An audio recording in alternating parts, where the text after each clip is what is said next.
Bonjour Pascal Boniface. Bonjour. Vous êtes chercheur spécialiste des questions internationales. Vous êtes le fondateur et le directeur de l'IRIS, l'Institut de recherche internationale et stratégique, qui est l'un des grands centres de recherche ou think tank en France sur toutes ces questions. Et puis vous avez également une école, IRIS, qui forme de jeunes spécialistes sur ces questions internationales. Et vous venez de publier ce livre, Requiem pour le monde occidental, relever le défi Trump.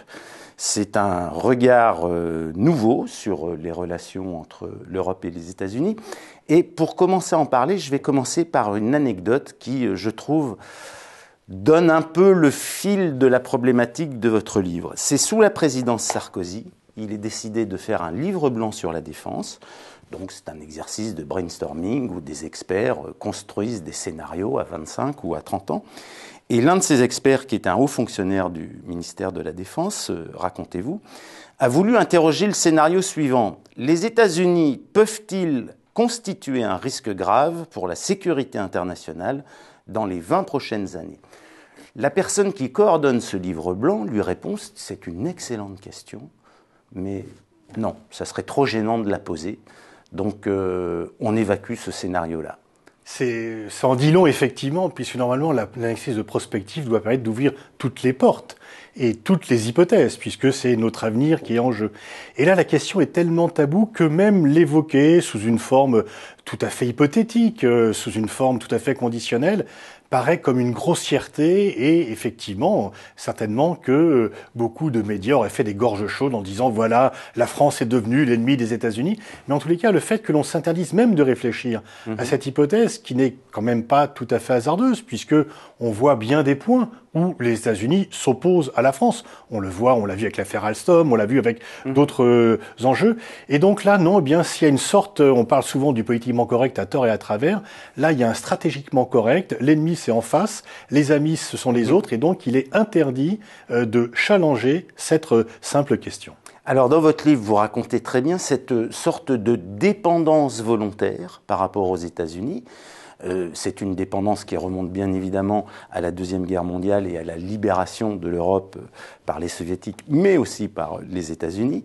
Et comment, au fil des décennies, s'est construit finalement un même univers intellectuel, culturel, je dirais presque, dans la réflexion sur les questions stratégiques, qui rend aujourd'hui nos principaux responsables européens extrêmement dépendants, volontairement dépendants des États-Unis. Et cette dépendance, dites-vous, nous interdit de voir les nouveaux problèmes du monde. Oui, effectivement. Qu'il y ait une dépendance par rapport aux États-Unis au sortir de la Seconde Guerre mondiale, il n'y avait pas d'alternative. Eux seuls pouvaient nous protéger de ce qui était réellement une menace soviétique. Aujourd'hui, on peut parler d'une menace russe, elle n'a plus rien à voir avec ce qu'était l'Union soviétique. On l'a grossi d'ailleurs à des fins de préserver l'OTAN.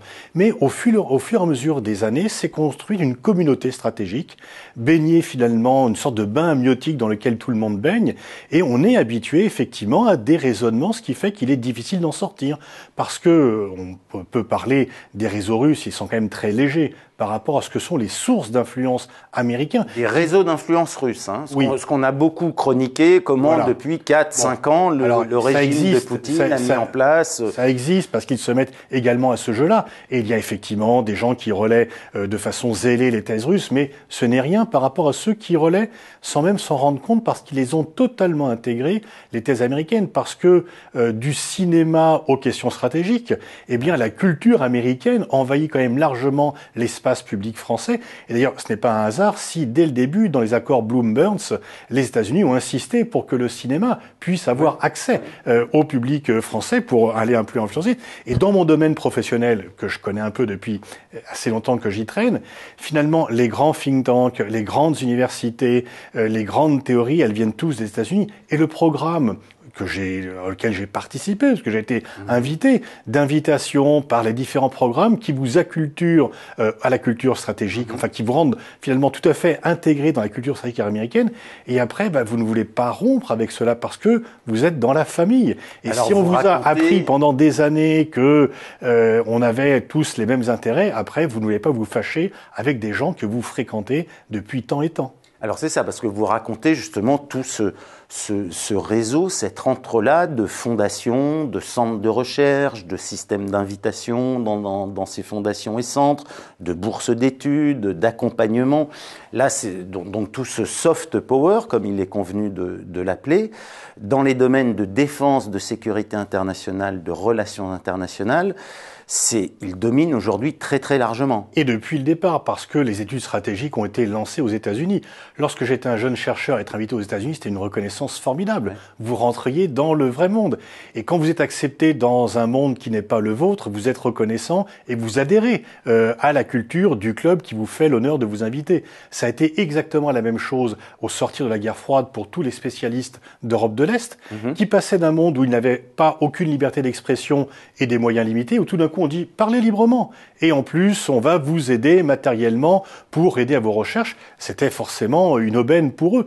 Et donc de façon extrêmement intelligente, parce que c'est non coercitif, c'est vraiment tout à fait ouvert, on peut critiquer les États-Unis, eh bien on arrive effectivement à un schéma de pensée où on est complètement dans la famille occidentale et on ne remet pas en cause ce concept, même si on peut penser aujourd'hui qu'il est dépassé. Alors, et même si on peut penser que dans un passé proche, il avait lui-même quelques contradictions. Alors, en même temps, beaucoup de ces centres de recherche sont très critiques de la politique étrangère américaine.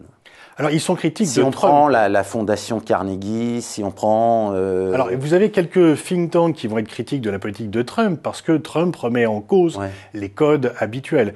Mais finalement, entre démocrates et républicains, tous, et il y a un très bon livre de Stephen Walt qui dit cela fort bien, l'enfer des bonnes intentions, ils sont tous dans effectivement le même climat républicain ou démocrate de ce qu'on appelle l'hégémonie libérale. Depuis la fin de la guerre froide, les États-Unis pensent qu'ils doivent répandre la démocratie, fût-ce par la contrainte, fût-ce par la force, parce que cela va bénéficier aux autres nations, et ils ont étendu leur emprise militaire dans les pays étrangers alors que la guerre froide est terminée. Au nom, non plus de la lutte contre le communisme, mais de la lutte contre le terrorisme, et puis le défi chinois relevé, etc. Et donc il y a une culture de faire grossir la menace parce que ça amène des crédits supplémentaires. Et on voit que la fin de la guerre froide n'a pas du tout amené la fin de la course aux armements, qui est complètement relancée aujourd'hui de façon irrationnelle d'un seul point de vue sécuritaire. Alors justement, parlons de l'OTAN, qui est le bras armé américain, essentiellement en Europe.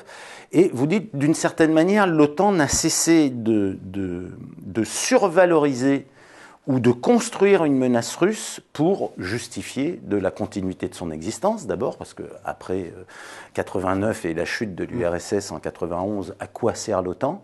On n'en sait rien, ou c'est pas franchement clair. Et donc, il y a cette surévaluation d'une menace russe. Comment vous le décrivez ? Oui, parce que l'OTAN, à la fin de la guerre froide, se trouve livré à la contradiction d'industriels dont le produit ne trouve plus preneur sur le marché. Que peut-il faire ? Fermer boutique ? Pas question. On y vit très bien. On a des habitudes. Et puis, c'est aussi une façon pour les Américains d'être une puissance européenne, tout simplement. Alors, sinon, on peut faire deux choses. Diversifier la production et tuer la concurrence. L'OTAN a fait les deux. L'OTAN a diversifié sa production et a tué la concurrence. OSCE, ONU, l'UO, l'Union de l'Europe occidentale, seul organisme purement européen de défense qui a été tué par l'OTAN. Et donc, effectivement, on grossit la menace russe, 60 milliards de dollars de dépenses militaires russes, contre, par comparaison, 250 pour les seuls pays européens de l'OTAN et 720 pour les États-Unis. Donc la Russie est un défi stratégique. Ce n'est pas une menace militaire en tant que telle.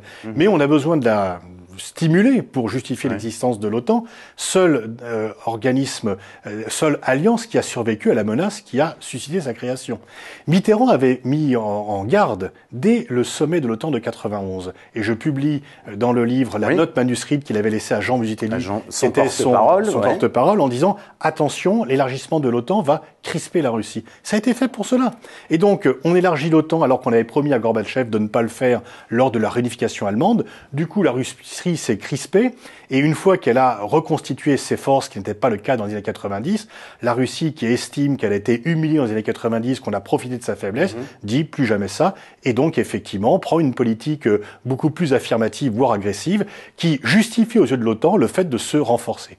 Mais alors, est-ce que vous ne comprenez pas aussi que tous ces pays d'Europe centrale qui, après la chute du mur, sortent de l'emprise soviétique, pays baltes, Pologne, Hongrie, Bulgarie, que ces pays qui n'ont pas non plus les moyens d'investir dans un appareil de défense, eh ben, pour eux, la meilleure des garanties, c'est celle de l'OTAN, donc des États-Unis. Et on le voit dans les débats récurrents sur la défense européenne. Sauf qu'à l'époque, on aurait pu leur dire on n'élargit pas l'OTAN parce qu'on a un engagement avec la Russie, que élargir l'OTAN va plutôt crisper les relations et entraîner une spirale de la méfiance. Et finalement, on aurait maintenant des relations bien plus harmonieuses avec Moscou si l'OTAN ne s'était pas élargie et surtout si les États-Unis n'avaient pas insisté pour continuer à construire leur système de défense antimissile qui est l'absolu chiffon rouge pour les Russes puisque c'est la remise en cause de leur force de dissuasion.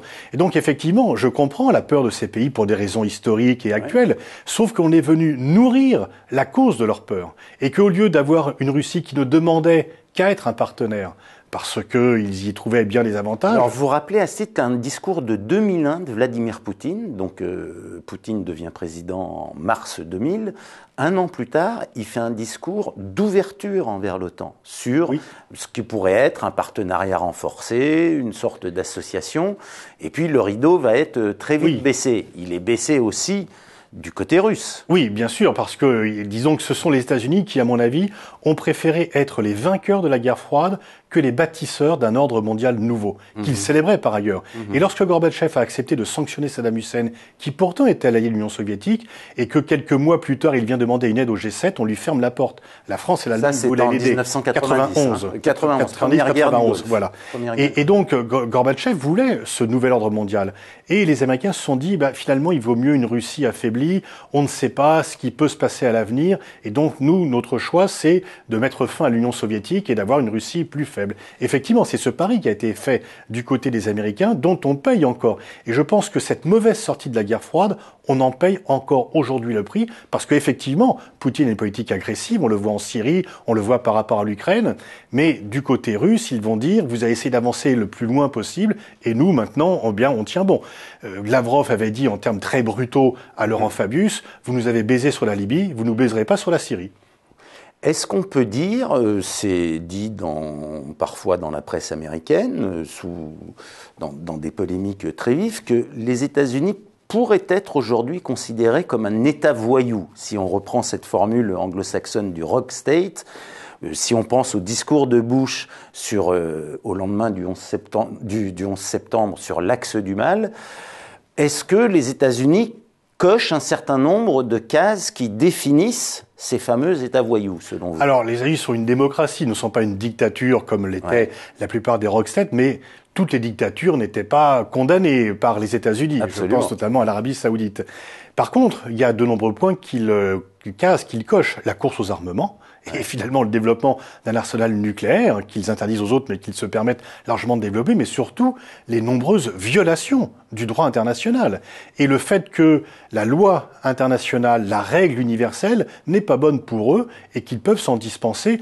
Trump, bien sûr, n'ayant pas créé ce mouvement, mais le poussant à son paroxysme. On peut dire que l'unilatéralisme américain est bien ancré dans la nature, dans l'ADN de leur politique. Ça, on va y revenir. Mais si on regarde depuis presque 20 ans, ou depuis le 11 septembre, depuis 18 ans, si on regarde ce qui se passe, finalement, l'incendiaire de la planète, c'est largement les États-Unis. La guerre d'Irak en est quand même... De l'Irak... à l'Afghanistan, guerre qui se poursuit, effectivement, sans parler des multiples menaces qu'ils font peser, encourager l'Arabie Saoudite par rapport à l'Iran, et effectivement, ne rien faire pour que la paix puisse être établie au Proche-Orient ferme tout à fait l'inverse. Et les menaces multiples, on dit que Trump a réussi à se réconcilier avec Kim Jong-un, mais qui avait mis le feu aux poudres l'année précédente? C'était bien lui. Donc, de temps en temps, il éteint des incendies qu'il a provoqués, mais très souvent, il provoque des incendies. Et en Europe, effectivement, le bras de fer engagé avec la Russie a largement contribué à avoir une Russie aussi inflexible qu'elle est aujourd'hui. Donc, sur bien des points de tension sur la planète, à l'origine ou à l'entretien, il y a effectivement Washington.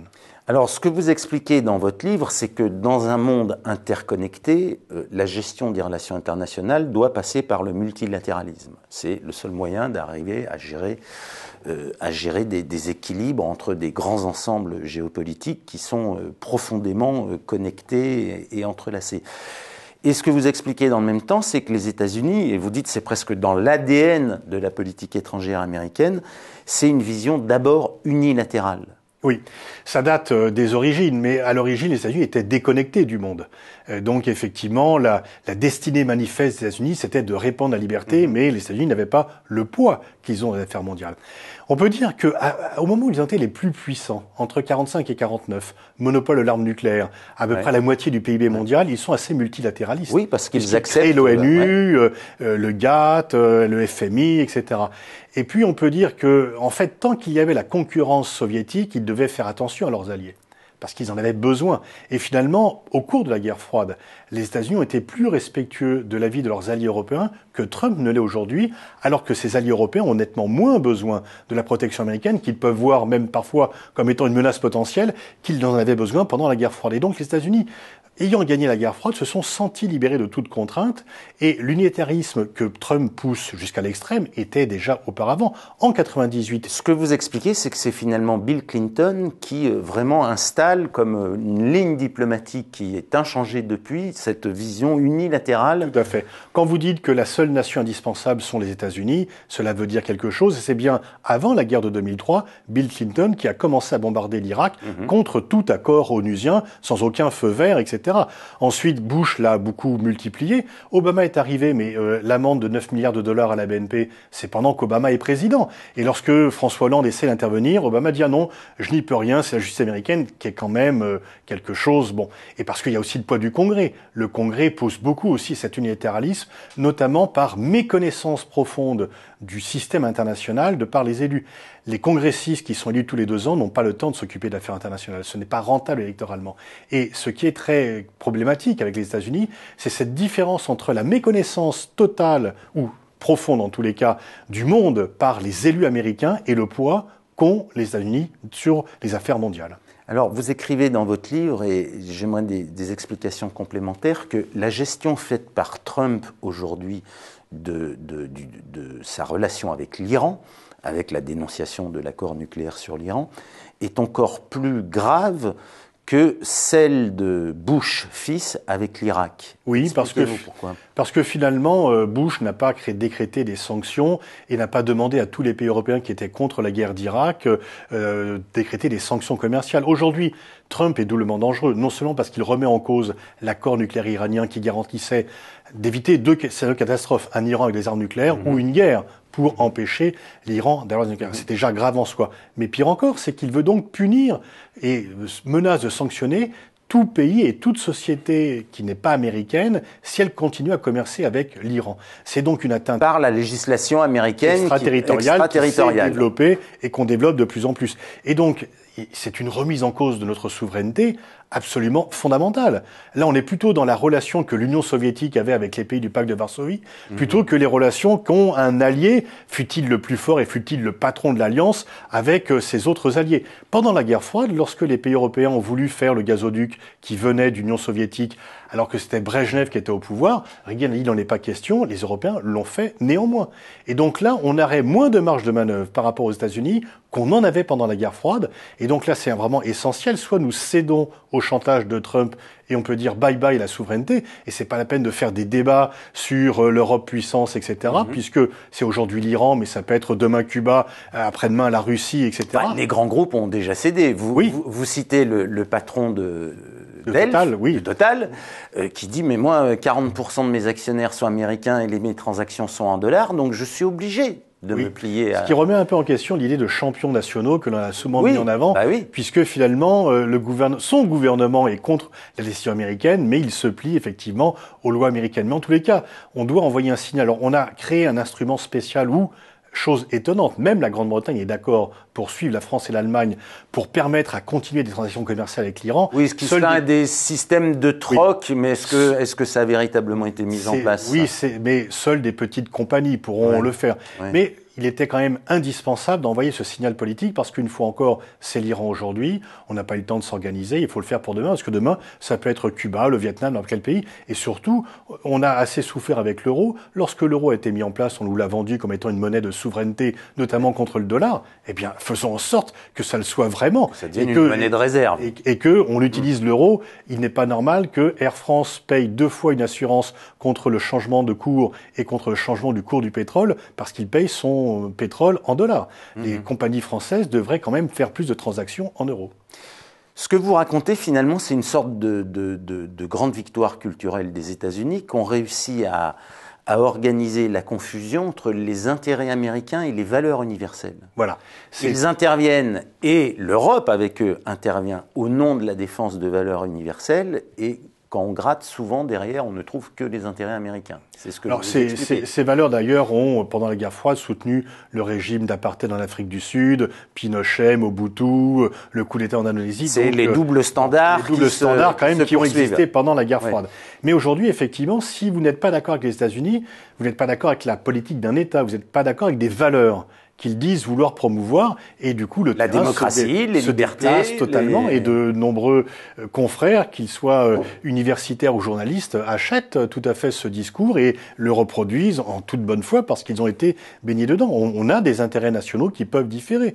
Et là, aujourd'hui, effectivement, même si nous sommes toujours dans la même alliance, et il serait trop compliqué de sortir aujourd'hui de l'Alliance Atlantique, mais du moins on pourrait peut-être peser plus à l'intérieur et être un peu plus opposant, mais on voit bien que sur de nombreux sujets, nous avons des intérêts et des politiques radicalement différentes de celles des États-Unis. Alors, en quoi les intérêts sont climatique. divergents aujourd'hui entre les États-Unis, puisque le titre de votre livre, c'est « Requiem pour le monde occidental ». Le monde occidental, on le comprend très rapidement comme justement les États-Unis et l'Europe. Oui.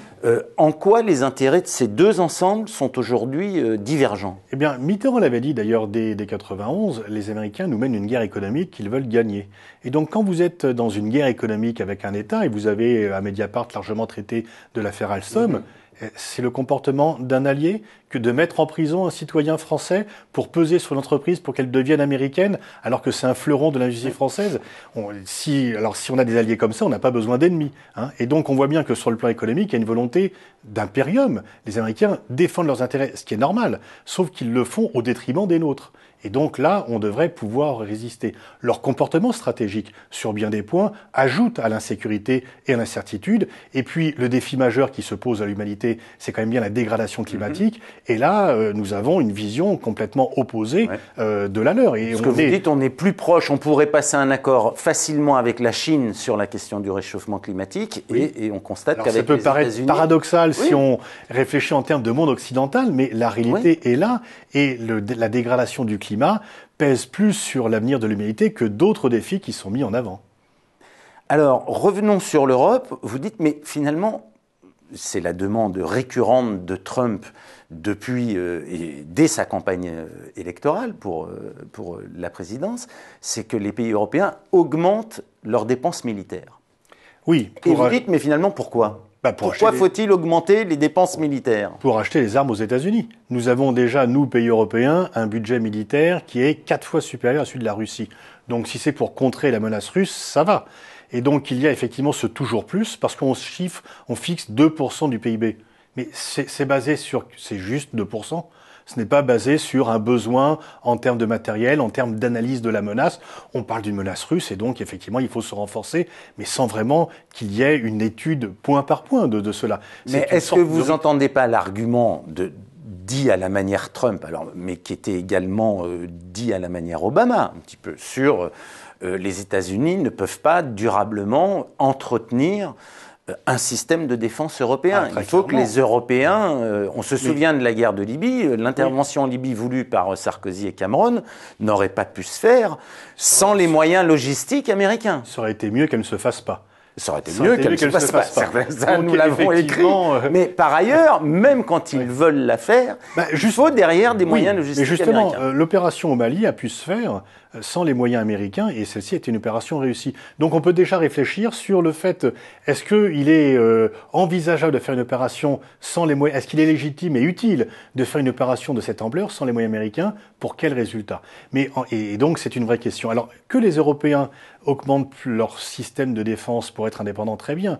Mais si c'est la volonté de Trump pour acheter plus d'armes aux États-Unis, on le voit bien. C'est la Belgique qui vient d'acheter 35 avions de chasse F-35. Au lieu d'acheter d'acheter un appareil français ou allemand, etc. Et surtout avec le risque que le standard du F-35 devienne un standard européen avec les questions très techniques d'intercommunalité. Le but de l'industrie de défense américaine est de tuer l'industrie de défense européenne, c'est-à-dire française, allemande et britannique, puisque ce sont trois pays, un peu l'Italie et l'Espagne également. Et il y a effectivement, autant d'ailleurs les militaires allemands sont pro-OTAN parce que c'est là qu'il y a les carrières, etc., autant les industriels allemands sont nettement plus méfiants par rapport aux volontés américaines parce qu'ils savent que eux sont dans la ligne de mire, effectivement. Au moment où un consensus politique se crée en Europe sur l'augmentation des dépenses militaires, ce qui n'était pas gagné, ce qui n'était pas le cas il y a 4-5 ans. Mais là, effectivement, on assiste depuis quelques mois, quand il y a tous les sommets européens, tout le monde semble d'accord sur le fait qu'il est nécessaire d'augmenter ces dépenses militaires. Et vous venez, vous dites, mais non. Non, tout dépend. Augmenter les dépenses pour augmenter les dépenses, à quoi ça sert? Tout dépend de ce qu'on fait de l'argent. Quel est le projet stratégique derrière? Or, il n'y en a pas de projet stratégique européen. De nombreux pays veulent rester dans les pas. Il y a beaucoup de déclarations d'Emmanuel Macron, il y a des déclarations conjointes Macron-Merkel sur comment avancer dans une Europe, dans une autonomie stratégique européenne. Oui, parce que pour les raisons que vous avez citées historiques, ce n'est pas la Pologne et les Pays-Baltes ou les anciens pays du pacte de Varsovie qui vont nous aider d'avoir une Europe autonome. L'élargissement de l'Europe s'est traduit par un affaiblissement de l'autonomie stratégique européenne pour les raisons que vous avez indiquées. Et donc, si on veut faire quelque chose, on ne va pas partir à 27 ou à 28, on va partir avec quelques-uns, et tout d'abord avec les Allemands, et puis quelques pays autour. L'Espagne pourrait être partante aujourd'hui, l'Italie non, pas dans la configuration politique actuelle, mais avec un autre gouvernement, très certainement. Pour aller vers cette autonomie stratégique, l'autonomie, ce n'est pas être anti-américain, c'est simplement sortir de la dépendance. Pouvoir être indépendant et ne pas être soumis à ce chantage permanent auquel les Américains continuent à se livrer. Et puis cette dépendance, elle se fait aussi sur des vieux schémas qui sont aujourd'hui obsolètes, des vieux schémas stratégiques, voilà, et sur des intérêts divergents. Parce que effectivement, la menace russe n'est pas l'équivalent de la menace soviétique, que la menace terroriste, qui est largement alimentée par la politique américaine, par ailleurs, ne justifie pas, n'a pas de réponse militaire à hauteur des dépenses militaires qui sont engagées. Et donc, on voit bien qu'il y a une absence quand même de réflexion globale sur les questions de sécurité, parce que, en grande partie, ce n'est pas tout à fait le sujet du livre, mais le terrorisme vient un petit peu tétaniser la réflexion sur ce sujet sécurité.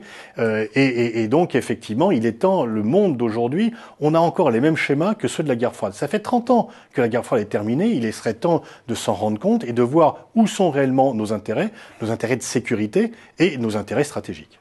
Relever le défi Trump, c'est le sous-titre de votre livre. Ça veut dire très clairement que l'Europe doit progressivement construire son autonomie stratégique. Est-ce que vous voyez des signes qui vont dans ce sens ? J'avoue qu'il n'y en a pas beaucoup. J'en vois quand même deux et c'est important. Le premier, c'est l'attitude de l'Allemagne. Les Allemands commencent à être vraiment fatigués de Trump et commencent à réfléchir sur le fait qu'il n'est plus possible d'être... Mais ça, c'est pas seulement une relation électrique, voire crisique entre Merkel et Trump ? Non, parce que, y compris dans la classe politique, dans les milieux qui réfléchissent, ils se disent ça peut nous mettre en danger. Et Mme Merkel a tenu un discours vraiment très ferme, très net, voire inflexible par rapport aux États-Unis. Gerhard Schröder avait déjà fait cela dans le passé, mais là, c'est très net. Et puis, le fait que les Britanniques, qui d'habitude suivent toujours les Américains, refusent de les suivre sur la rupture de l'accord nucléaire iranien et acceptent de faire quelque chose qui est présenté par les Américains comme étant contraire à leur politique de sécurité, ça c'est quelque chose qui est nouveau. Donc si même la Grande-Bretagne commence à réfléchir à une sorte d'autonomie européenne sur au moins 2-3 sujets, c'est assez quand même novateur. Donc aujourd'hui l'Europe est divisée, effectivement. Et là vous ne parlez pas de la France ? Si, parce que la France a toujours eu ce projet. Disons que le projet de l'Europe puissance, c'est un projet français qui n'était pas partagé par les pays européens. Mais en même temps, on a l'impression qu'on est vraiment dans les paroles verbales, quoi. Que c'est un projet qu'on entend éternellement. Oui, mais disons que là, Trump nous donne l'opportunité de le traduire de façon un peu plus concrète. Mais là, c'est aussi un défi pour Emmanuel Macron. Il a tenté une stratégie de câlinothérapie par rapport à Donald Trump qui manifestement n'a pas réussi. Il est temps de s'opposer plus fortement à lui sur les sujets essentiels. Et là, il est vraiment à la croisée des chemins. Bien, merci Pascal Boniface. Je rappelle le titre de votre livre, Requiem pour le monde occidental. Il n'y a plus un seul ensemble États-Unis et Europe, il y a deux ensembles distincts avec des intérêts divergents et des enjeux politiques très particuliers. À bientôt, merci.